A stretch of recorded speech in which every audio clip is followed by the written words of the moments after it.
We talked, I think about a week or so ago with a doctor running a family medicine clinic here in Quebec, talk about a new system, a digital health record system that the provincial government or Santé Québec is trying to install.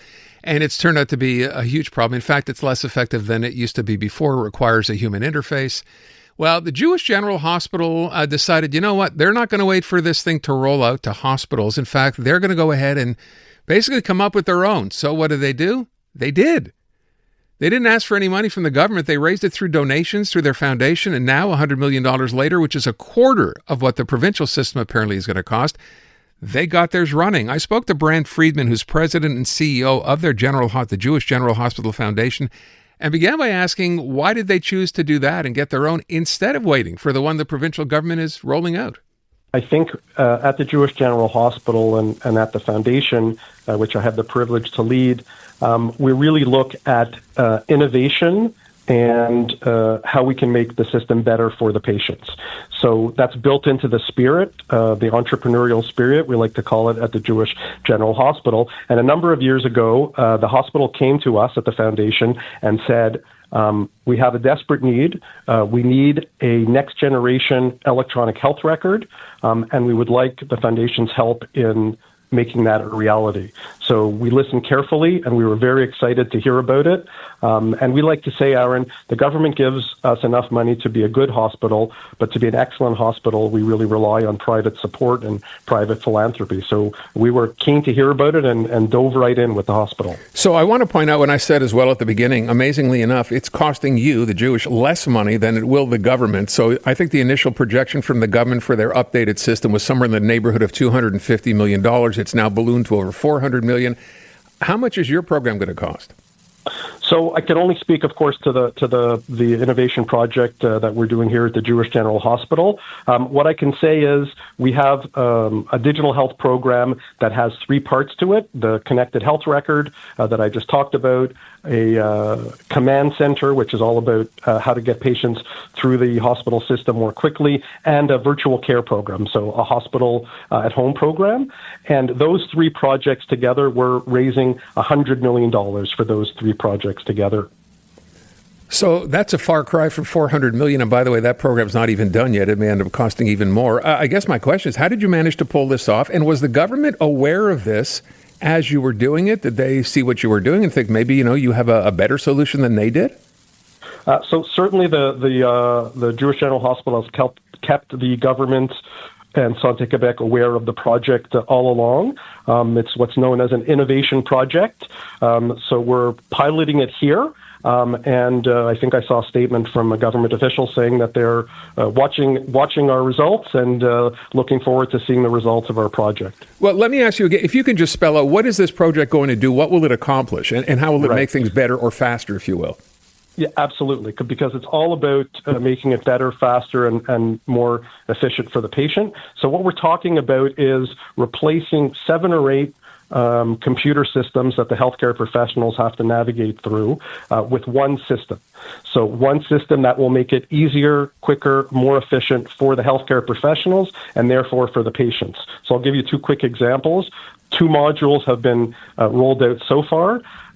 And the most recent one is the vital sign system. So what this means is when patients are in their hospital bed, they're hooked up to all kinds of vital signs monitors. Those readings are fed right into the record system. So there's no more transfer of information. The healthcare professionals don't need to look in 5 different places to find the information. It's all captured, and any records, tendencies, and so on are flagged immediately in the system. So that'll absolutely be better for patient care and more efficient. With respect to, and one of the things that came up, I was talking to Dr. Michael Kalin, right, who has his own family medical clinic, suggesting, even with the new government system, what happens is you have a person, let's say a receptionist in an office, who still has to go ahead, working even with this new system, and enter all this, input it all manually. Is your system the same, or does it pretty much have to not use a human as an interface? So wherever possible, the system that we're piloting here will have all the information captured automatically. So I just gave the example of the vital signs, and as the rest of the system is rolled out, wherever automation is possible, it will be possible. And there's a big focus in the system on voice. So voice recording rather than having to type in notes and so on. The healthcare professionals will be able to dictate directly as they're working all of their notes and so on. Is this system already in place? This is a pilot? Where are we in terms of its function right now? Right. So that's a great question. So it's in the midst of being put into place. So as I mentioned, there's 2 modules so far, and the complete rollout is expected at the Jewish General Hospital in just over a year from now. So in spring 2027, the entire system should be fully functional within the Jewish General Hospital, and then about 6 months later to the other establishments that are part of our regional health network. Which was going to be my next question. So this is being rolled out at the Jewish, but the idea, if the system works as well as it seems to, right, do you make this available to any other hospital in Quebec? How would that work? Right. So it's being designed so that it will be interoperable with any other system that exists in Quebec. So the decision about what happens in the rest of the province is obviously up to the Quebec government and Santé Québec, but the system that we're developing here will be able to work with any other system that may be put in place in the province. So the idea is that it's fully integrated. Do you license? Would you be licensing this then? I mean, it's the Jewish that's invested this, right? $100 million in here. How much of that money can you ever see come back?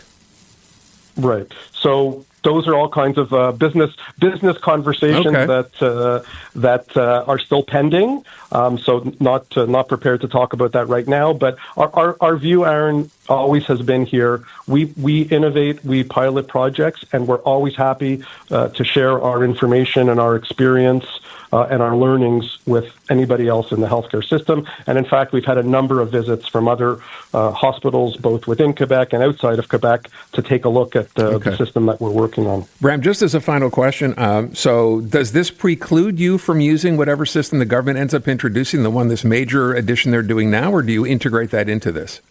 I think we're going to have to wait and see, to be perfectly honest. So we're running what we call, as I said, an innovation pilot project. The government's running a couple of pilot projects, and I think we'll all need to wait a couple of years to see how that all shakes out. Bram, I thank you for the time. Very much appreciated. Thanks so much. My pleasure. Bram Freedman, Jewish General Hospital Foundation. Good on them. And from everything he said and everything, I read Aaron Durfell's piece in the Gazette. It looks like this thing is great, and it's costing literally a fraction of what the provincial digital health record thing they're rolling out costs. So let's hope someone's paying attention here. Hello, Canada. This is Bryan Adams Radio, hosted by Bryan Adams himself. We'll play a few of mine, a ton of my favorites, and some must-hear behind-the-scenes stories from the world of rock and roll. We're coming to get you! One thing about doing rock and roll so long is you end up meeting a lot of the people that you admire. Sometimes you even get to work with them. It's only love, and that's all. Bryan Adams Radio. I'm coming back to you. Now available on the free iHeartRadio app. Hey everybody, how are you tonight? Sounds great.